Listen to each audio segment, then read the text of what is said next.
మాట అంటే ఉలికెక్కువ అన్నట్టుగా రేవంత్ రెడ్డి తీరు కనపడుతుంది. ఎవరి గురించి మాట్లాడుతున్నాను? రైతుల గురించి. రైతుల సమస్యలు, రైతుల గోస, రైతుల ఆర్తనాదాలు. ఆఖరికి అధికారుల కాళ్ళు పట్టుకుంటున్నారు, వేళ్ళు పట్టుకుంటున్నారు. ఆ! ఆఖరికి అసలు ఈ ప్రభుత్వాన్ని ఎందుకు తెచ్చుకున్నామా అనేసి చెప్పుతో కొట్టుకుంటున్నారు. మీకు విజువల్స్ చూస్తే అర్థమవుతది. వాళ్ళ బాధ నేను కొత్తగా చెప్పాల్సిన అవసరం లేదు. సరే ఇవన్నీ పెద్దగా మెయిన్ స్ట్రీమ్ మీడియాలో మీకు కనిపించకపోవచ్చు గానీ, పొద్దున్న లేస్తే మీరు సోషల్ మీడియా ఓపెన్ చేస్తే ఫేస్‌బుక్ కానీ, ఇన్‌స్టా కానీ, ఎక్స్ కానీ ఏదైనా సరే సోషల్ మీడియా మాధ్యమం ఓపెన్ చేస్తే వాళ్ళ కష్టాలు అర్థమవుతున్నాయి. ధాన్యం వచ్చేసి కళ్ళాల్లో ఉంటది. కాంటా పెట్టే దిక్కు లేదు. నేను ఇంతకుముందు కూడా ఒక వార్త చేసిన. కళ్ళాల మీదనే జీవిడుస్తున్నారు. కానీ దీని గురించి రాష్ట్ర ముఖ్యమంత్రి చాలా పరిహాసంగా, వెటకారంగా అంటే రైతంటే అంత చిన్న చూపు అయిపోయిందా? మాట్లాడే మాటలకి, చెప్పే చేతలకు ఎక్కడన్నా కొంచెమైనా కంపారిజన్ కనిపిస్తుందా? ఒక మంత్రి ఏమో అసలు రైతులు ఒక్కరు కూడా చనిపోలేదు. ఇదంతా కూడా బీఆర్ఎస్ వాళ్ళు క్రియేట్ చేస్తున్నారని మాట్లాడతారు.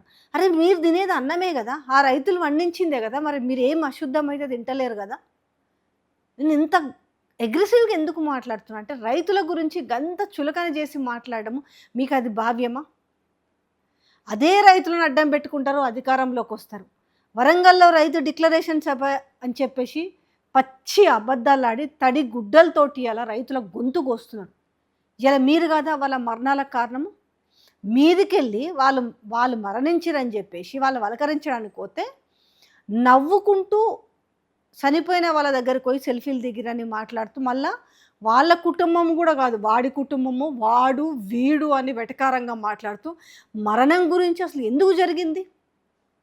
రైతులు ఈరోజు జీవిడిచే పరిస్థితి దేనివల్ల వచ్చింది, ఎవరి వల్ల వచ్చిందనే కనీసం ఇంగిత జ్ఞానం మినిమం అంటారు అది.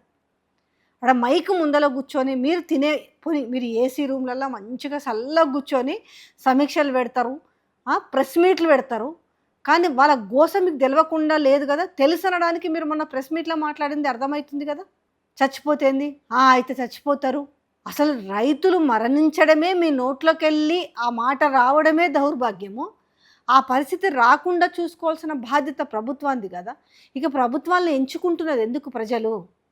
వాళ్ళ చావుల్ని కోరుకోవడానికా? లేదంటే వాళ్ళని వెటకారంగా మాట్లాడడానికా? వాళ్ళని అపహాస్యం చేయడానికా? దేనికి మిమ్మల్ని ఎంచుకుంటున్నది? వరంగల్ డిక్లరేషన్ సభలో చెప్పిన మాటల్ని మేము ఒక్కటి కూడా ఇంప్లిమెంట్ చేయలేకపోతున్నామని చెప్పేసి సిగ్గుతో తలదించుకోవాల్సిన పని పోయి ఇంకా సిగ్గు లేకుండా నిస్సిగ్గుగా మాట్లాడుతున్నారంటే అసలు మిమ్మల్ని ఏ నోటితో తిట్టాలి? అసలు దేంతో కొట్టాలి జనాలు అసలు? కనబడతలేవా? ఒక్కసారి ఇప్పుడు చూడుండ్రి. సరే మీరు చూడలేకపోతే మళ్ళీ చూడుర్రి ఒక్కసారి వాళ్ళ ఇబ్బందులు చూడుండ్రి. వానలొస్తే వాళ్ళ గోస చూడుండ్రి. కాంట పెట్టలేకపోతే వాళ్ళ గోస చూడుండ్రి. వాళ్ళ బస్తాలు వాళ్ళ ధాన్యాన్ని వాళ్ళే తగలబెట్టుకుంటున్నారు. ఆ! ఆ వ ఎ పోయి ఆ కల్లాలల్ల తిండి లేక, తిప్పలు లేక, ఆ ఎండలకు జీవిడిస్తుంటే వడదెబ్బలు కొట్టి, లేకపోతే ఆ కల్లాల మీద జీవిడిస్తుంటే ఎట్లా మీకింత వెటకారం మాటలు మాట్లాడాలనిపిస్తుంది? ఇందుకేనా అధికారంలోకొచ్చింది. నల్లమల్ల ఏమంది? నల్లమల్ల పులిబిడ్డనంటావు కాస్త, లేకపోతే నల్లమల్ల నేను రైతు బిడ్డని అని మాట్లాడతావు. దేనికి ఈ మాటలు? అంటే ఉట్టి ఉట్టి పెద్ద పెద్ద డైలాగులు చెప్పేసి నేను వచ్చే 29లో నేను 34 వరకు నేనే ముఖ్యమంత్రి అని అంటే ఓ మాట నిజంగా పదే పదే పదే పదే అంటుంటే నిజంగా ఓట్లేస్తారు జనాలు అనుకోనా? ఏ ముఖం పెట్టుకొని మాట్లాడుతున్నారు? ఏ ముఖం పెట్టుకొని మీకు ఓట్లేస్తారు? ఆయన ఎవరు? డోర్నకల్ ఎమ్మెల్యేనేమో ఆయన. ఏం మాట్లాడుతున్నారు? రామచంద్ర నాయక్ ఎవరో ఉన్నట్టు డోర్నకల్. అసలు ఆయన కొంచెమన్నా తెలుసా ప్రభుత్వంలో ఏం జరుగుతుందో? మొదటిసారి ఎమ్మెల్యే అయినట్టున్నాడు. తెలుసుకోనన్నా మాట్లాడాలి కదా! 3 సార్లు ఎవరికి నాయనా ఇస్తుంది? రైతు భరోసా 3 సార్లు ఇస్తున్నారా? ఓసారి జర పోయి కనుక్కో, లేకపోతే మీ ఇంటికేమన్నా ఇచ్చిర్రా 3 సార్లు? ఏం మాట్లాడుతున్నాం మన సోయన్న కొంచెం ఉండాలి గదా! ఒక్కసారికే దిక్కు లేక ఈసారి ఒకసారి ఒక ఎకరంకి ఇచ్చిర్రు. ఇంకొకసారి ఇంకొక ఎకరంకి ఇచ్చిర్రు. పోనీ ఆ మాటన్నా చెప్తుర్రా మేము 2 ఎకరాలకే పరిమితం చేసినామని? పోనీ ఆ 2 ఎకరాల కన్నా పూర్తి స్థాయిలో ఇచ్చిర్రా? కొంచెమన్నా ఉండాలి గదా! అన్నమే గదా తింటున్నారు. 3 సార్లు యాడ్నుంచొచ్చింది?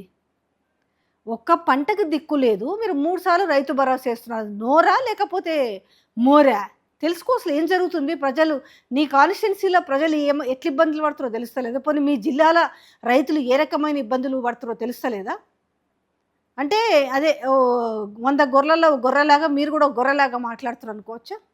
ఓ దిక్కుకని రైతులు అరిగోస పడుతూ ఆర్తనాదాలు పెడుతుంటే ఈరోజు మీకు ఇంత వెటకారం అయిపోయిందా? సో, నిజంగా తెలంగాణ ప్రజలే ఆలోచించుకోర్రి. ఇప్పుడు రైతులు కాని వాళ్ళు కూడా చూస్తుర్రు కదా వాళ్ళ గోసని. ఒక్కసారి చూడండి వీళ్ళు మాట్లాడుతున్న బలుపు మాటలు, ఆ! చేస్తున్న రాక్షస పరిపాలన చూసాట మళ్ళా నేను 34 వరకు నేనే సీఎంగా ఉంటానని మాట్లాడుతుర్రంటే ఇంగా ఎంత కండకావరం అనేది ఆలోచించుకోవాలి ఒక్కసారి.